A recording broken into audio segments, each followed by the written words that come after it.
Hello everyone, where you here? As promised, I'm back with another video. This time making a recap of the latest ranked game I played, which was such a roller coaster for me. And I want to tell you how this game turned out to be such a mess and how I managed to clean it up basically. Okay, so depending on the length, I might separate this recap into two parts. If so, I will link the second video in the description. Anyway, so as you can see, this game has lasted 360 hours. That's like 15 days. That was quite a lot. And let's see what happened. Okay, so as you can see, I have quite a decent starting position. I have uh, a lot of close outposts nearby, and I am actually getting 6 dormant outposts normally from this initial launch. But the sad thing is, the game had begun while I was asleep. And that's a big deal because in most of these rated games, the alliances are formed pretty much in the first day. If there's a 3-person team going on, you usually have to be online at the very start where everybody makes most of the diplomacy. And I missed that. Like when I woke up, the game was about to start in 2 hours. But still, I have gotten quite a lot of non aggression pact agreements from other players. Like Twain offered me one, Blackout offered me one, McComber offered me one. But that left us with aim over here. The problem was, so this factor over here, Lear, is actually closer to my. It is closer to Hagai than both of his outposts. But being a opportunistic player himself, Aram had decided that he wanted this factory, and like even before we made our launches, I tried to negotiate with him. Um, like, listen, okay, I know you might want this outpost, but it's closer to me. We can work out a deal or something. And he said, well, this factory is pretty juicy, and if I lose Lear, my queen will be at a pretty invulnerable position. And I said, okay, I can get behind that. So what I offered him was, okay, then what we can do is we can trade Lear for Volvand over here. Then you will have Lear and your queen won't be as vulnerable as such because you will have a border factory in between. But he refused, so we make our launches. As you can see, since we could negotiate, he didn't give up on it. He launched the 35 quite really afterwards. And I was forced to go and defend there with my lieutenant. In the meantime, I was actively making diplomacy with a lot of players. I talked to Twain, Blackout about, okay, I am being under attack very early. But I didn't have quite much help. But then I realized, like when I captured Orktown, I saw, okay, Brown is also sending 46 drillers here. Okay, this is probably a lost cause, so then I decided to defend that instead. Like, as you can see, I'm starting to send drills way before Ushki launched an attack. As you can see, he launches because I was also suspicious because he denied my NAP request, and that's a clear sign of mistrust and aggressive behavior. Anyways, as you can see, Erm is also bringing quite a lot of drillers on my way. In the meantime, I talked with Blackout, and he said, okay, he can help me with this. Oh, and by the way, at the start, as I said, I didn't make any alliances. I have a lot of NAPs in place, but no agreements at all. But then, okay, Ushki launches on me. I move into defend, and I also get used quite a lot of drillers to defend it. That gives a space for Aram to launch an attack. And I launched a thief because normally with this thief I could sacrifice him or just move back a little and keep the factory, which is an important part. And also I was confident because Blackout was, as you can see, is also coming to help me by launching an attack on him. And I pretty much like abandoned Orktown at this point. As you can see, I also abandoned Hagai because I had informed this light blue over here that Iron had the available Hypnotizer, so I evacuated right at the last second with all my drills. So kills from it, I'll accept this 44. And then, as you can see, if I'm bringing every driller I have in my lands towards this fight because I have NAPs in my east and north, so I am not in danger from there. I am also quite actively talking with Twain about how if you could help me or not, and he said that he is planning to attack Brown, um, especially with the help of Light Blue. At this stage, Light Blue had told me that he had made a deal with Purple that he wouldn't attack him to get access to Brown himself. As you can see, Light Blue is uh, getting fate from this, and Blackout also gives him quite the special spec. But as you can see, Twain is getting ready to launch on Brown here. Yes, as you can see, he's launching him, and Light Blue is also attacking Brown. So I am not in danger from Brown anymore. He has to send these drills back after a while. But in the meantime, while all of this is happening, the bad news is Blackout has stricken a deal with Airman, gifted these drills. And that was quite a large amount of drills. Like 120 drills in the early game is a hell of a lot. And that meant that I couldn't keep any of these borderline places I had anymore. And therefore I retreated back to Canalo, and he is in active pursuit at the moment. So I went towards Oaktown as stroke a deal with Brown, as Brown just let Light Blue and Twain to take all of his outposts, and then he decided to relocate himself to Woodridge, which is inconvenient at my border. Anyways, I'm also getting the driller help from Twain over here. And in the meantime, I'm also actively discussing deals with other people because I'm in such a tough spot. I'm going to lose all of my bases, basically, because I cannot hold this against Aaron because he has a king, an admiral, and a navigator, so he can very quickly go double admiral, and I have no space whatsoever because my hires have been shit. So I have this, as you can see, I have hired assassin, Steve, lieutenant, and a helmsman as my set, which is not ideal.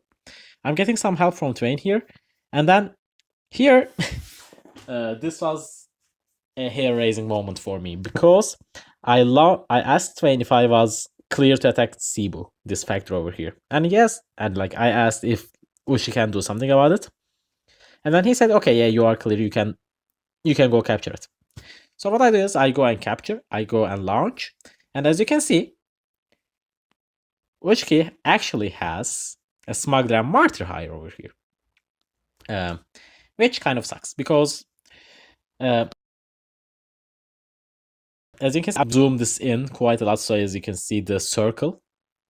Like, I escaped with my life with exactly one tick. Like, in this situation, my queen is dying. But because I got one tick later, the factory explodes with me surviving. But then, Ushki, again, decided that it's a good idea to bring all of his specialists and 179 drillers, and also some drillers he got gifted from Light Blue. I don't know what the deal that was. And then he also brought them over to Cebu. And right now I have this weird conundrum that I have established the help of Twain and Rexam and Stealth to launch at Iron, but he had 48-hour non-aggression pacts with them. And they gave it to him. But we had to wait 2 days, and I was getting into position to launch at Iron because he is right now trying to attack Twain right now, and since he has 2 admirals, he's quite fast, and he can do that. Oh, and by the way, I let McComber take these 2 factories over here, but I guess captured those anyway. At this point, I was also suspicious of McComber and AIRM alliance because McComber had given AIRM funding and an outpost for free, and when I asked him about it, he said that they made a kind of deal. But I was like, that doesn't make much sense because McConnell is gaining nothing out of this, so I assumed they were allied. And I was also talking quite a lot with everyone in the game to understand what's going on. And the situation is, from the very start, Twain, Stealth, and Blackout were in an alliance, and also AIRM, Wrexham, and Macomb were in alliance as well. And me and the Brown were the only neutral players. But the thing is, Brown, even though I had warned him beforehand about how Purple plays, how Aaron plays, and how untrustworthy he is, has decided to strike deals with Aaron at the start of the game. And then at some time over here, I don't know exactly when, right now I remember myself being so frustrated because I had all these and all these offensive hires I could use to get some of my bases back, but I couldn't because Brown had all of these drillers and an elder and a lieutenant right at my door, even at a martyred outpost that grants nothing, just to block me off. And I wrote a few pissed off messages to him about, what are you doing? Do you have a purpose in this game? You left all your bases without giving a fight, etc. And around here something happened. Like, I don't know exactly when. Okay, here something happened. Like, then Brown messaged me and said, yes, you were right about Purple.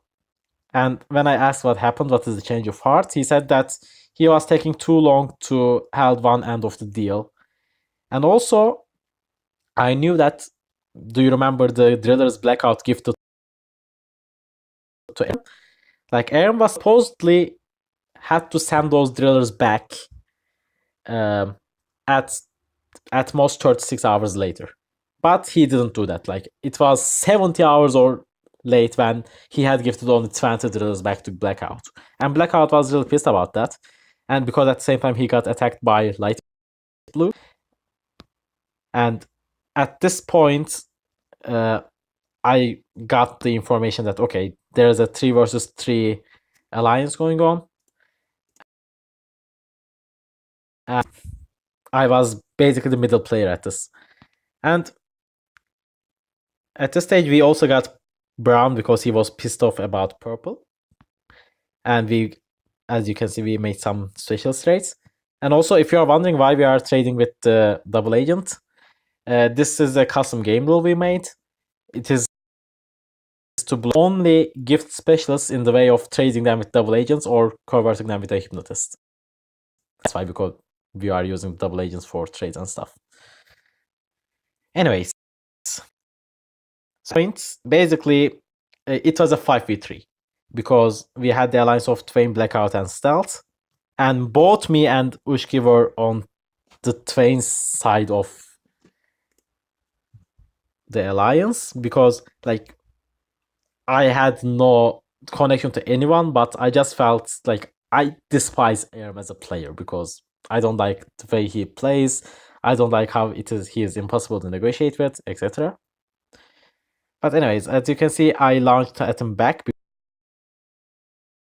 because attacking him, and I know that Stealth has also given him notice. And as you can see right now, he's gifting bases to his ally Stealth over here, because he knows of people. But let me go back. Okay, around here, as you can see, I am continuing my launch. I also trade with Twain, then I gift him the King, Pirate, and Assassin back so he can build a Pirate Navigator Assassin to chase the others. But around this portion of the game, it was clear that our team was winning. Actually, I was offered the gold medal to switch sides. Like Lions, Air, McComber, and Wrexham came to me and said, we will give you gold if you just... Even though I didn't have any allies, I was quite close with Twain after. Like, he let me run to this double shield outpost at the start of the turtling process, and he gifted me drillers along the way.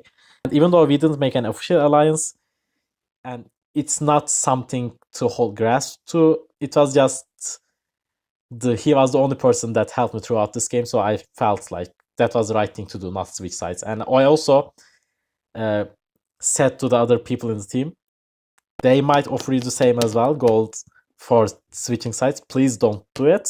I got that off from all of you. And surprisingly enough, people agreed. And as you can see, since I'm fighting him forwards, and even though he's quite fast because of the generals I hired, I was able to recover quite a lot of bases and keep them because of the general bonus. And I cannot afford to lose much more drillers at this point because he's under attack by Air. And Blackout was also getting demolished by Rexham at this stage of the game, but he managed to survive. Like, he had told me that he was being chased around the world by all three members. As you can see, he has drillers scattered over everywhere, basically. But that's the important part. And after 1 or 2 days of fighting in a 5v3, their team decided, like, it was clear that we had the upper hand, and after we pretty much brought all of them down to one base. Like, Macron is over here, no, Wrexham is over there, Macron is over here, and Twain was put the and this was basically the part where they surrendered, allowed us to get to top 5 positions. And this was a point of dilemma because, like, the optimal, because the 5th person is not going to get much points. Like, I for myself was getting +0 for that. But Ushki had to take 5th, and we drew straws in the end about who gets it. Like, with the draw of luck, Twain got 1st, Stout got 2nd, I got 3rd, and Blackout got 4th. Like, this is the ending positions right here, with the bases and such. Him at the end because he didn't surrender, but he was getting chased down by a lot of shit. So we just waiting there. I am right now killing his Marcher Admiral, stuff like that. But basically, this was a lot early, like being removed, being down to a turtle at day 2 or day 3, and still managing to use diplomacy and teaming and communication. I was able to get myself back up to position by getting the help from other players, and I could probably get gold, like, if I down to it, like if we were not throwing straws randomly for the positions. And much a lot of arguments to say, like, I was offered gold from the other team, so I could have easily defected, but I didn't. Not because of any specific reason, just because I despise aim, but still. But anyway, I'm quite proud of this game. Like, oh, and also I want to show one play over here. Look, a nice move. When I'm trying Admiral, Elder, and Assassin at my Martyred Outpost, I brought out a shit ton of specials, and as you can guess, a very typical general play. Send all of your specials there. I hypnotize all of his specialists, and then get the pirate and recover all of them back. But yeah, that was the game, Mech Attack. I got 40 points out of this. Like over here you can see the rankings, what people get. It was quite fun. It was quite exhaustive because I had to make a lot of diplomacy. Like, it was not something I could fit into this recap, but like, I wasted hours and hours negotiating, making diplomacy, and gathering information with people. But anyways, that has been Mech Attack. I hope you enjoyed it and have a nice day.